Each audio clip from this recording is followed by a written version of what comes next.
चलिए देखते हैं हम लोग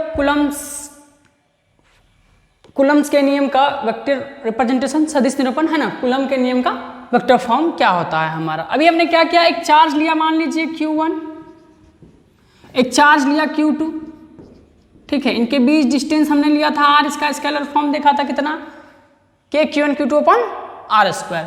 अभी ये फोर्स इस फोर्स को या तो अट्रैक्ट करेगा या तो रिपेल करेगा, इसी लाइन ऑफ एक्शन पे अट्रैक्ट करेगा या रिपेल करेगा। उस चीज को देखते हैं कब अट्रैक्ट करेगा कब रिपेल करेगा। जब चार्जेस हमारे दोनों पॉजिटिव हों या दोनों नेगेटिव हों, कहने का मतलब है Q1 और Q2 का प्रोडक्ट अगर ग्रेटर देन 0 हो तो वो क्या करेगा, आकर्षण दिखाएगा। और जब एक पॉजिटिव या नेगेटिव हो क्या करेगा, यानी Q1 Q2 लेस देन 0 हो तो क्या करेगा, यहां विकर्षण होगा, यहां आकर्षण होगा। क्लियर है, यानी प्रोडक्ट नेगेटिव हो तो आकर्षण होगा, प्रोडक्ट पॉजिटिव हो तो विकर्षण होगा। यानी सिमिलर चार्जेस रिपेल करेंगे और डिसिमिलर चार्जेस अट्रैक्ट करेंगे। अभी ये वाला चार्ज, इस वाले चार्ज को मान लीजिए हमने दोनों पॉजिटिव ले रखे हैं, तो ये वाला चार्ज ये वाले चार्ज को इधर पुश करेगा। फोर्स देखिए, फोर्स ऑन टू, दूसरे पे बल किसके द्वारा, पहले के द्वारा, दूसरे पर बल पहले के द्वारा। ये नोटेशन लिया हमने वेक्टर का। फिर से देखिए, दूसरे पर बल पहले के द्वारा, दूसरे पर बल पहले के द्वारा। उसी तरह से ये इसको धक्का देगा, किधर, इधर धक्का देगा, अपने मेन पोजीशन से इधर आएगा। यानी पहले पे बल किसके द्वारा, दूसरे के द्वारा। क्लियर है। चलिए अभी मैं बोलूं इनका जो पोजीशन वेक्टर है Q1 से Q2 की ओर जो पोजीशन वेक्टर होगा R12 होगा, और Q2 का पोजीशन वेक्टर Q1 की ओर होगा R21 होगा। यहां पे इस फिगर में ये तो क्लियर है कि R12 इक्वल है -R21 के। ये ऐसा मैंने क्यों लिखा, आप जान रहे हैं कि दोनों वेक्टर, पोजीशन वेक्टर का मॉड इक्वल है लेकिन डायरेक्शन अपोजिट है। अपोजिट डायरेक्शन को दिखाने के लिए माइनस लाते हैं। क्लियर है, ठीक। आप लिख लेंगे यहाँ फोर्स ऑन 1/2, फोर्स ऑन 2/1 आप लिख सकेंगे। क्लियर है। चलिए देखते हैं, Q1 पर बल Q2 के द्वारा कितना लग रहा है, F12, फोर्स ऑन 1/2, एक पर बल दूसरे के द्वारा कितना लग रहा है, 1/4πε0 Q1 Q2 upon R square. Direction भी तो दिखाओगे, डायरेक्शन दिखाने के लिए कौन आएगा, पोजीशन वेक्टर का यूनिट वेक्टर आएगा R12 कैप। क्लियर है, यही तो वेक्टर रिप्रेजेंटेशन है हमारा। या नहीं तो बताइए हमको, यूनिट वेक्टर लिखने के लिए फॉर्मूला क्या था हमारा, R12 का position vector mod of R12। Clear है, आप इसको लिख सकेंगे R12 का मॉड अपॉन R। क्या इस वैल्यू को मैं इस वैल्यू में पुट कर दूं तो हमारा फोर्स नहीं हो जाएगा, बताइए। 1/4πε0 Q1 Q2 upon R3 R12 position vector.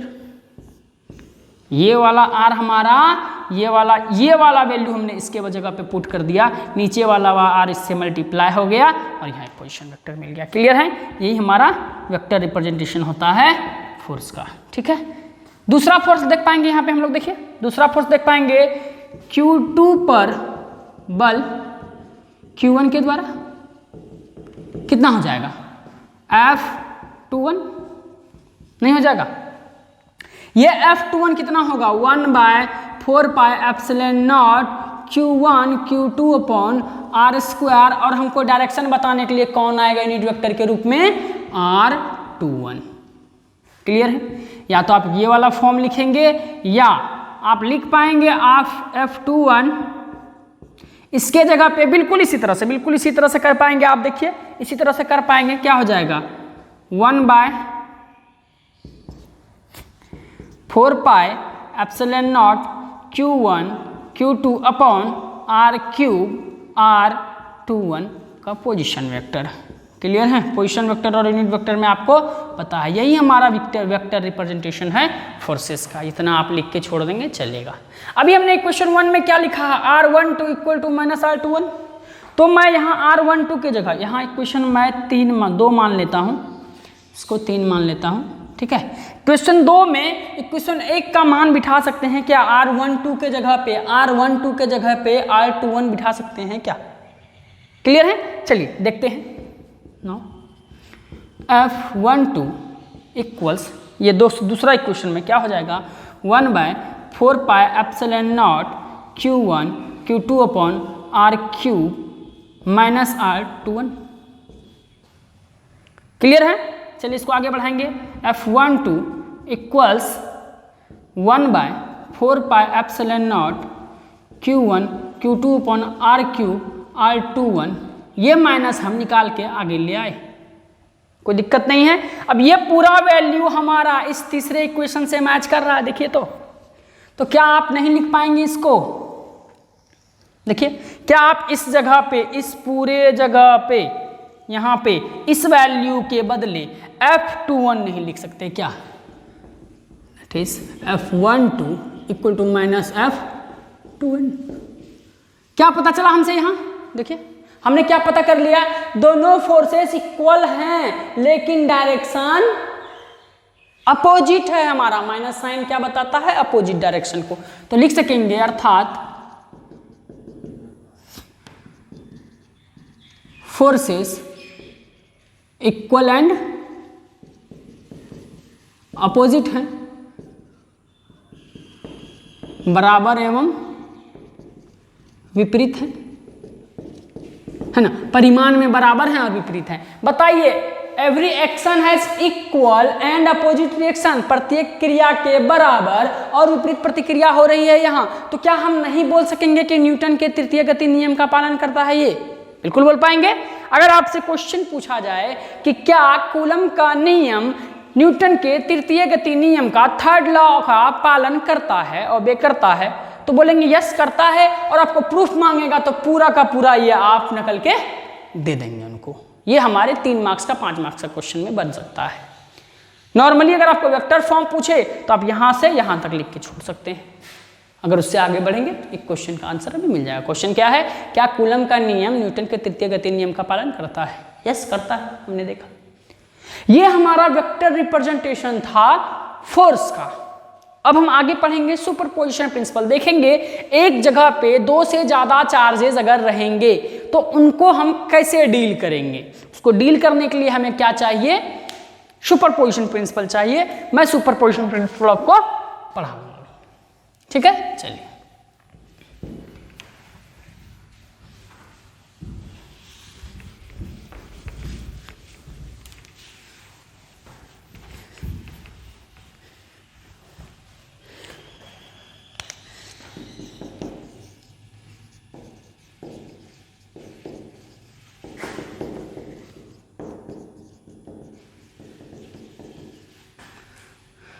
इसको हिंदी में बोलते हैं अध्यारोपण का सिद्धांत।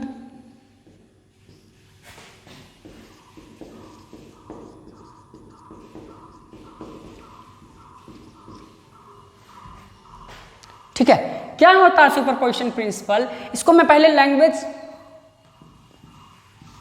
में लिख दूं, फिर आपको बता पाऊंगा कि कैसे करते हैं हम लोग, उसको डील कैसे करेंगे।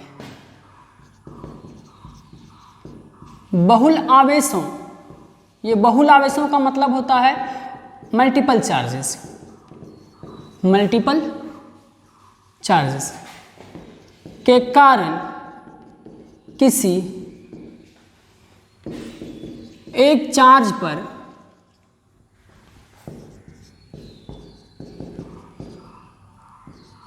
लगने वाला कूलम्स फोर्स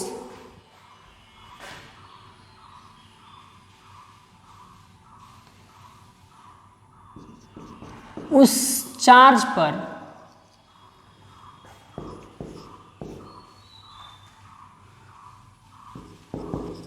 एकल आवेशों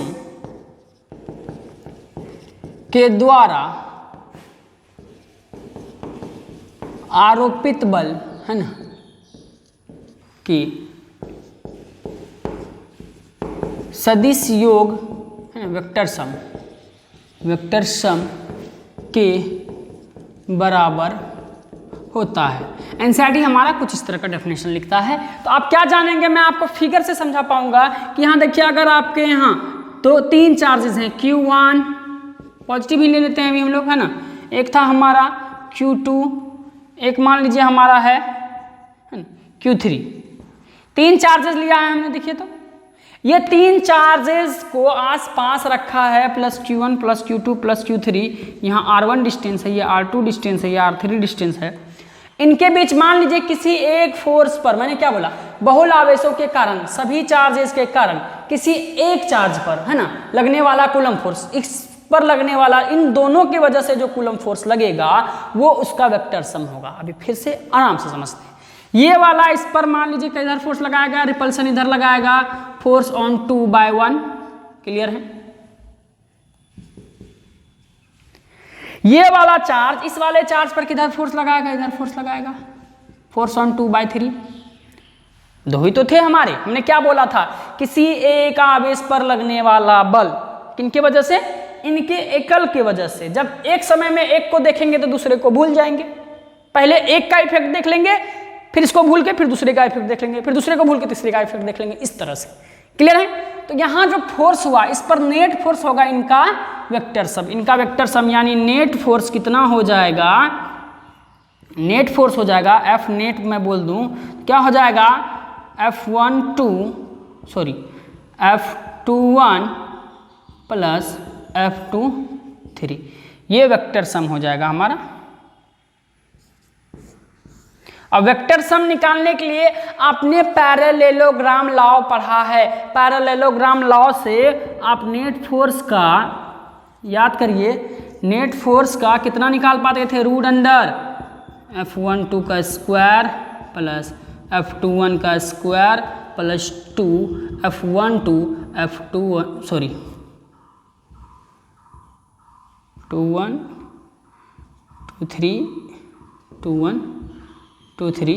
cos थीटा। ये cos थीटा में थीटा क्या था, इनके बीच का एंगल था। इस तरह से आप कर पाएंगे। 2 से अधिक होगा, 3 होगा, कोई फर्क नहीं पड़ेगा। आप सुपरपोजिशन प्रिंसिपल लगाएंगे, फिर उसके बाद हम लोग वेक्टर सम पैरेललोग्राम लॉ लगा के निकाल पाएंगे। इन दोनों का जो इफेक्ट कहीं इधर पे होगा नेट फोर्स, ऐसे ही निकाल पाएंगे आप। अगर मैं बोलूँ यहाँ पे, इसी पे एक एग्जाम्पल और दूँ कि मान लीजिए एक चार्ज यहाँ पे है Q1, यहाँ पे है Q2, यहाँ पे है Q3, यहाँ पे है Q4 और यहाँ मान लीजिए Q5 है। बोला क्या कि Q5 पर नेट फोर्स कितना होगा, सबके वजह से इंडिविजुअली देखेंगे। सुपरपोजिशन प्रिंसिपल क्या बोलता है, इसके वजह से मान लीजिए सारे पॉजिटिव हैं, मान लीजिए सारे पॉजिटिव हैं, तब देखते हैं। इसके वजह से इसको इधर रिपेल करेगा, फोर्स ऑन 5/1। ठीक है, इसके वजह से क्या करेगा, ये वाला डिस्टेंस, ये वाला डिस्टेंस, सबके वजह से एक एक करके देख लेंगे। देखिए, ठीक है। चलिए ये वाला मैं आपको दिखा पाऊँ। देखिए ये वाला Q2 इस पर किधर फोर्स लगाएगा, इधर फोर्स लगाएगा, फोर्स ऑन 5/2।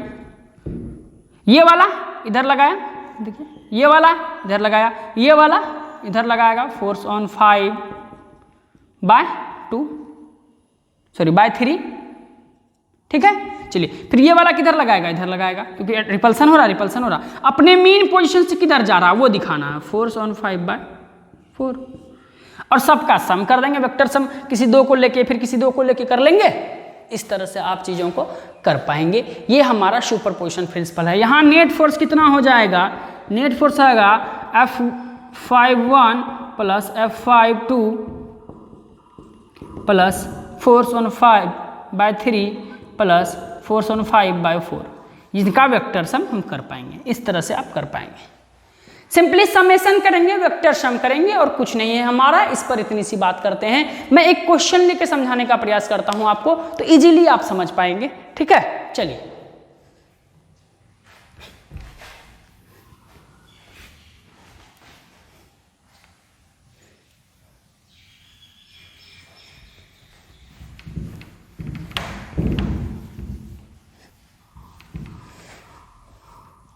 एक क्वेश्चन करते हैं। देखिए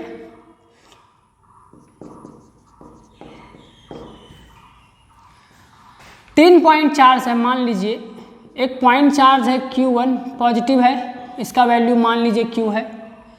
एक चार्ज है Q2, इसका वैल्यू मान लीजिए -Q है। एक चार्ज है हमारा Q3, मान लीजिए इसका वैल्यू +Q है, +Q है, ठीक है। अभी किसी एक पर हम निकाल सकेंगे, चाहे तो अलग अलग पे निकाल सकेंगे, चाहे तो ये एनसीईआरटी का क्वेश्चन है हमारा, आप देख पाएंगे एनसीईआरटी में 124 जो एग्जाम्पल दोनों जगह है आपका, ठीक है। मान लीजिए आप इस चार्ज पर नेट फोर्स पता करना चाहते हैं, ठीक है, करते हैं। चलिए इस पर करना चाह रहे हैं, 1 2 3 हमारा, देखिए पहले इसके वजह से देख लेते हैं। फोर्स बाय 1 ऑन 3, इधर कहीं डायरेक्शन में जाएगा, फोर्स बाय 1 ऑन 3, क्लियर है। ये वाला अगर मैं बोलूँ सारे इक्वल हैं, ये सारे इक्वल हैं, इक्विलेटरल ट्रायंगल है हमारा, है ना, समबाहु त्रिभुज है, तो इजी पड़ेगा आपको। चलिए ठीक है। अभी ये वाला इस पर फोर्स किधर लगाएगा, देखिए ये पॉजिटिव था, ये पॉजिटिव था, तो रिपल्सन हुआ, तो इधर लगाया फोर्स। लेकिन ये नेगेटिव इस पॉजिटिव को क्या करेगा, खींचेगा अपनी ओर, तो ये वाला चार्ज इस वाले चार्ज पर किधर फोर्स लगाएगा, इधर फोर्स लगाएगा। क्लियर है, देख पा रहे हैं आप, देखिए इधर फोर्स लगाएगा, फोर्स ऑन 3/2, डन। अब इन दोनों का जो इफेक्ट होगा, नेट फोर्स किधर हो जाएगा, ये इनके बीच का एंगल थीटा बना, थीटा का वैल्यू कितना होगा आप निकाल पाएंगे। ये हमारा 60 है, ये 60 है, ये 60 है, वो ज्योमेट्री से पता हो जा रहा है, ये 60 है तो ये 120 है। क्लियर है। आपका नेट फोर्स कहीं इधर पे आएगा, कैसे निकालेंगे F net force, F31 vector sum F32, clear है। अब इसका आप निकाल पाएंगे। चलिए मैं आपको निकाल के दिखाऊं, यहां पे देखिए F31 कितना हो जाएगा, 1/4πε0 Q, ये पॉजिटिव ये भी पॉजिटिव, Q² अपॉन डिस्टेंस कितना लिया, मान लो हमने L डिस्टेंस सबको मान लिया है L, तो L कितना हो जाएगा, L का स्क्वायर हो जाएगा। डायरेक्शन दिखाएंगे, डायरेक्शन किधर जा रहा है, 1 2 3, Q1 से Q3 की ओर, है ना, डायरेक्शन भी दिखा दिया हमने। चलिए एवं अगला फोर्स कौन है हमारा, F32, चलिए क्या लिखेंगे, 1/4πε0 Q into Q -Q plus Q -Q² upon, चलिए अपॉन कितना हो जाएगा, डिस्टेंस कितना लिया, L का स्क्वायर। अच्छा ये माइनस हमको क्या बताता है, डायरेक्शन को बताता है, अट्रैक्शन है कि रिपल्सन है। तो हमारा डायरेक्शन किधर जा रहा है, देखिए आप Q3 से Q2 की ओर जा रहा है, देखिए Q3 से Q2 की ओर जा रहा है।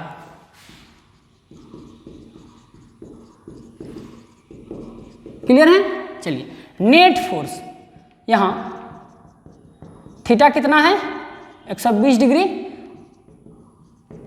दोनों बल के बीच। अब आप नेट फोर्स कैसे निकालेंगे, एफ नेट रूट अंडर ये वाला वैल्यू को मान लीजिए एफ, और दोनों वैल्यूज तो इक्वल है हमारे, बस नेगेटिव पॉजिटिव का बात है। मान लीजिए F² + 2 इंटू F। अब बोलेंगे सर यहाँ माइनस क्यों नहीं लिए, माइनस इसलिए नहीं लिए क्योंकि इनका मॉड वैल्यू आ जाता है इसके अंदर में। आपने वेक्टर पढ़ा होगा, वहाँ इजीली आप समझ पाए होंगे कि ये मॉड वैल्यू है, और मॉड वैल्यू नेगेटिव हमारा नहीं होता है। cos 120 डिग्री, cos 120 कितना होता है हमारा, cos 120 होता है -1/2।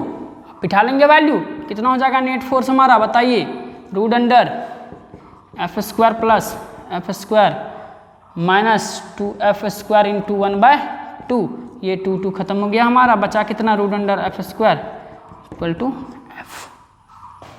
यानी F के बराबर ही F नेट हमारा आया, कितना आया, F हमारा कितना लिया है, 1/4πε0 Q1 Q2 अपॉन L का स्क्वायर, सॉरी Q1 Q2 तो हमारा एक ही है, Q² अपॉन स्क्वायर, यही तो हमारा फोर्स आया। अब डायरेक्शन देखना है किधर आया, हम जान रहे हैं दो इक्वल फोर्सेस होते हैं तो उनके ठीक बीचों बीच से 60 डिग्री पे जाएगा। डायरेक्शन पे बात अगर करें हम लोग, डायरेक्शन कहाँ बोलेंगे, ठीक बीचों बीच 60 डिग्री पे जाएगा, तो क्या बोलेंगे,